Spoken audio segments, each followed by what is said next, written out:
Roman Reigns set to make his imminent WWE return to the company. And that is just how we start off the show, because it's only going to get bigger and develop even more as the episode goes on. Remember to hype, like, comment, and become a channel member today, because if it weren't for you, there would be no Sean's View. Also, a major return and a possible character change set for the upcoming edition of the Blue Brand of SmackDown. You heard that right, viewers, fans, and subscribers, but that simply is not all. Because Triple H and Shawn Michaels are commenting on WWE NXT Stars main roster call-up, and the WWE will be bringing back something extraordinary. The WWE is going to be going back to the drawing table once again in 2026. Something that nobody ever thought that they would see return. They did not think that this would come back, but that is exactly what is going down, because according to the dirt sheets, the websites, and the newsletters at this hour, the WWE will be bringing back an abandoned Drew McIntyre storyline in 2026. And the fix for that is absolutely in.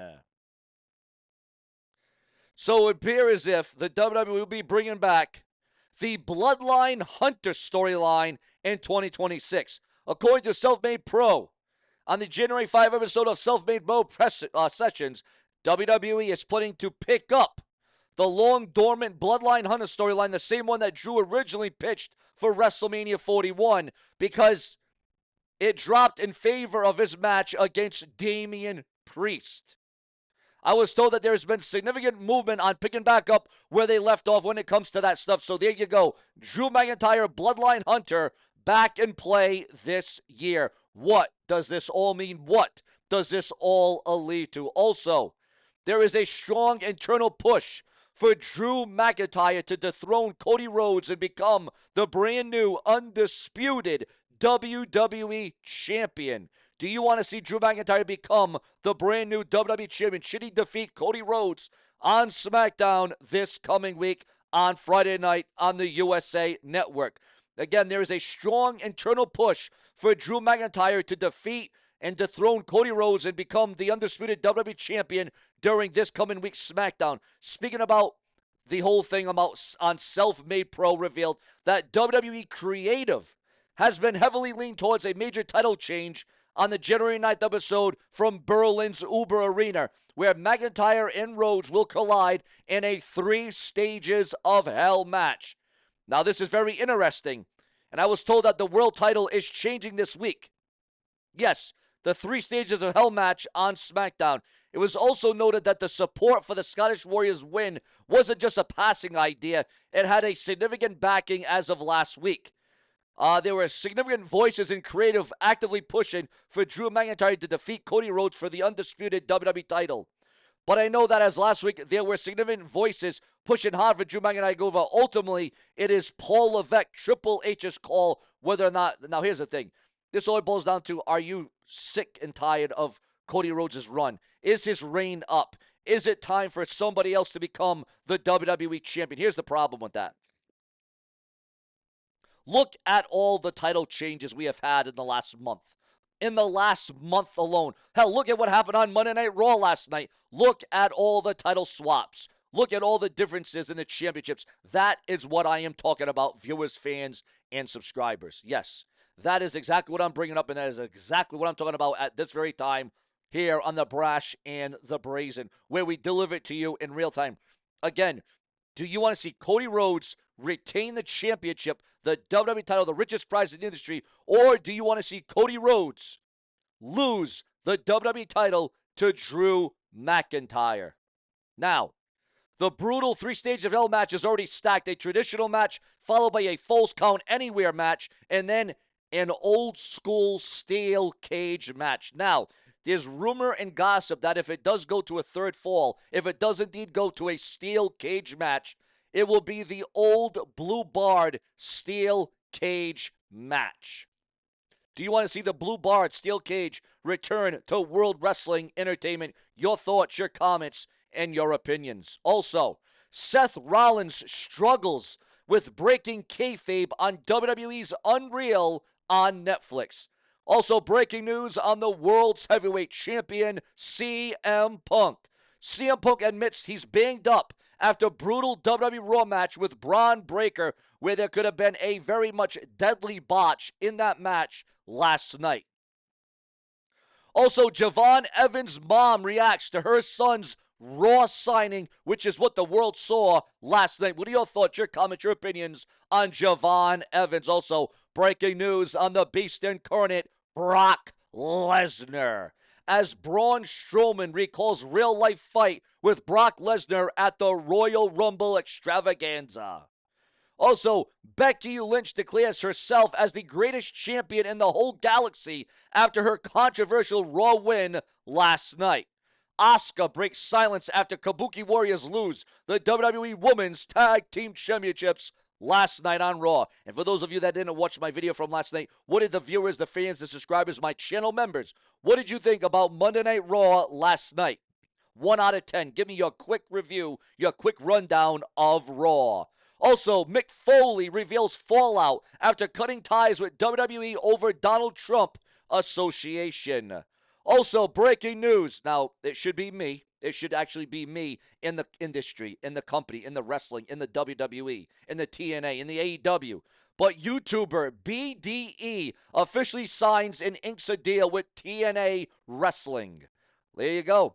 But if anybody should do it, listen, if anybody should be in the wrestling industry, I'm not saying I need to be a wrestler, but I could be a commentator, I could be a manager, I could be a ring announcer, I could be on the creative team. There's a lot of influences that I could have in the world of professional wrestling. But maybe I'm too good for that, and I'm just made from my viewers, my fans, and my subscribers right here on YouTube.com. Because remember, without you, there is no show. You are the glue that keeps this show together.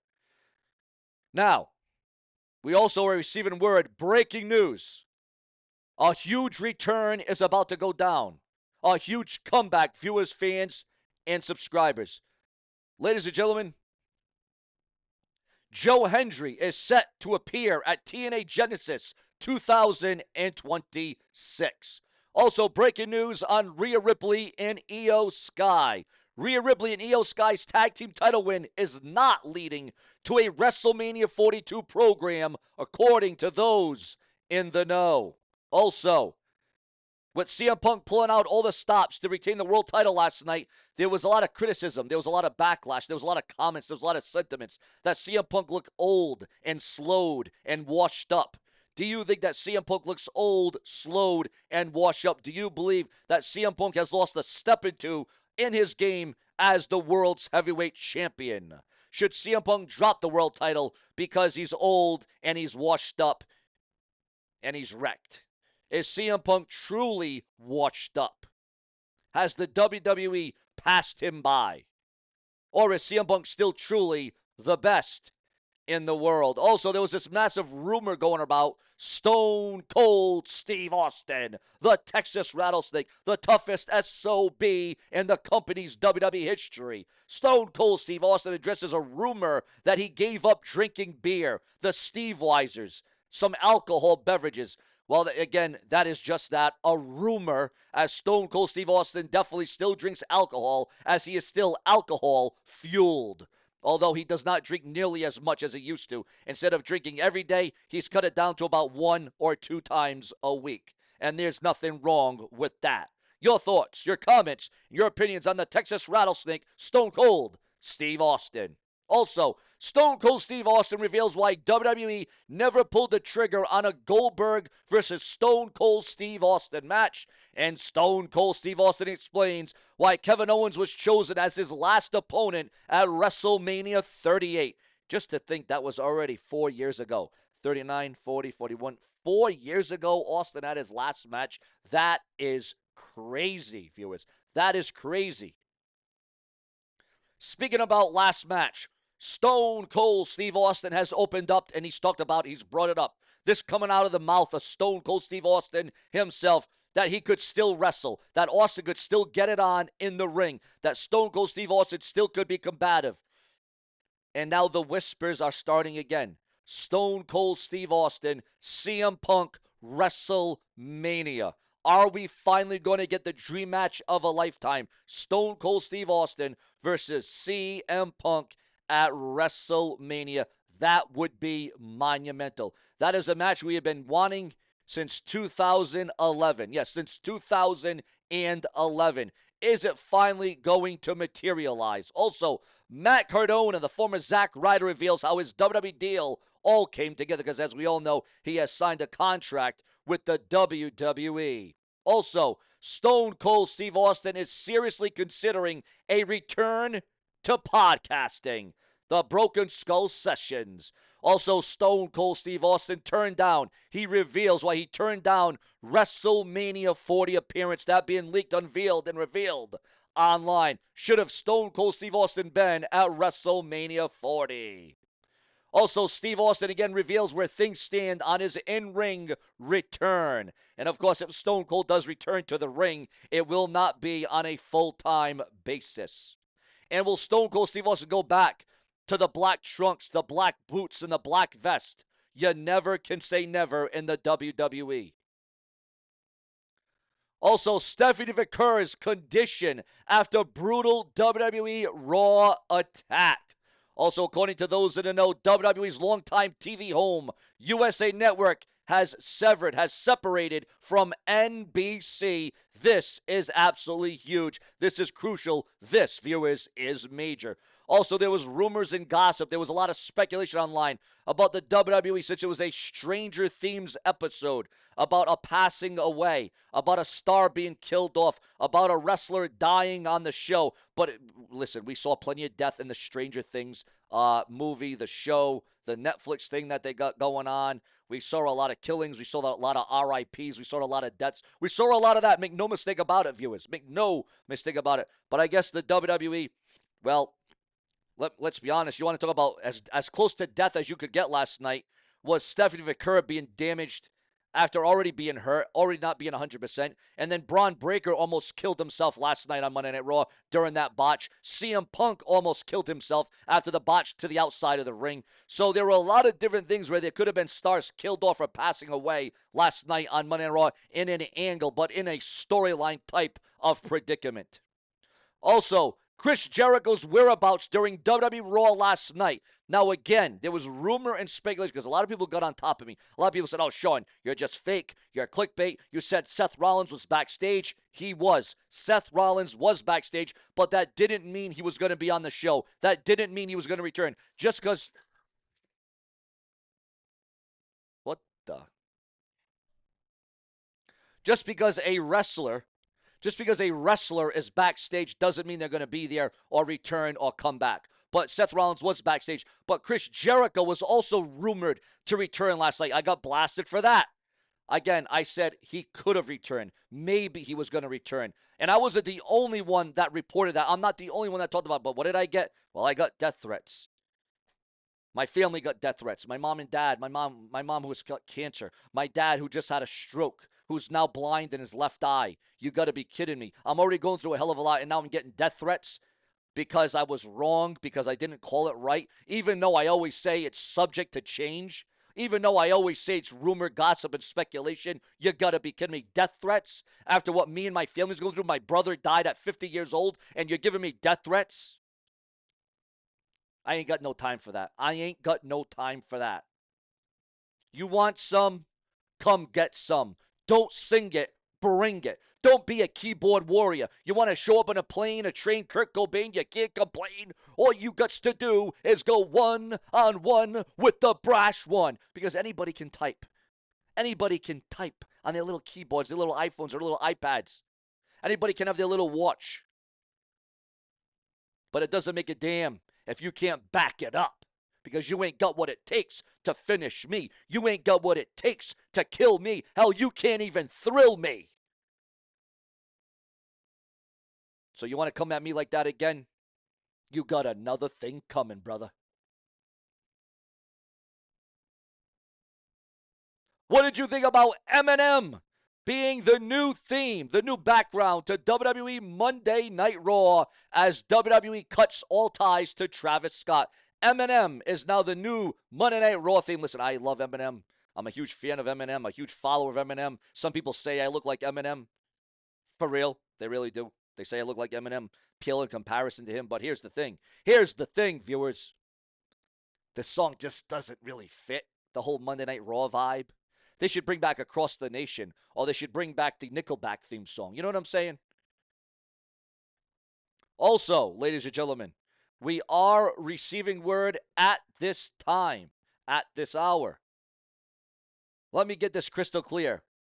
This is a WWE creative style angle pitch, a storyline concept that a what if WWE did this scenario, but I'm reporting it in the dirt sheet the way that they would do it. The beats, the backstage motives, the narratives, the power plays, and why it would absolutely hook fans for weeks if they committed to this. Again, is USA now. We just talked about the USA severed, the USA separation from WWE, from NBC.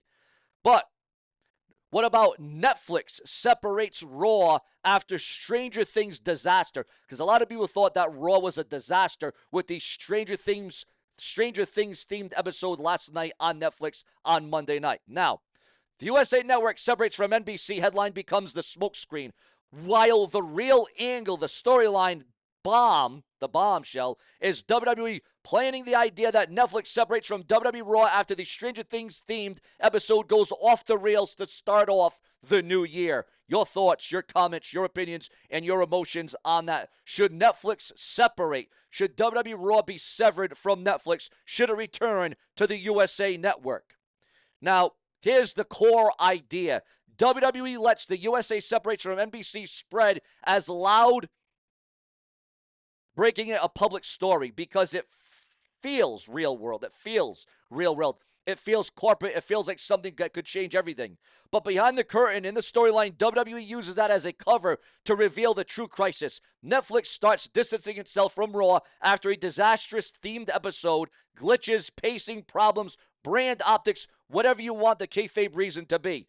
And the key, WWE frames it as this wasn't just a bad show, it was a platform embarrassment. Now, this again, according to rumor and gossip online. If WWE did this, they would brand it instantly as the network war, because now it's not just who wins the match, it becomes who controls the company's future. And in WWE logic, when TV partners get involved, the audience feels like they're watching something bigger than wrestling.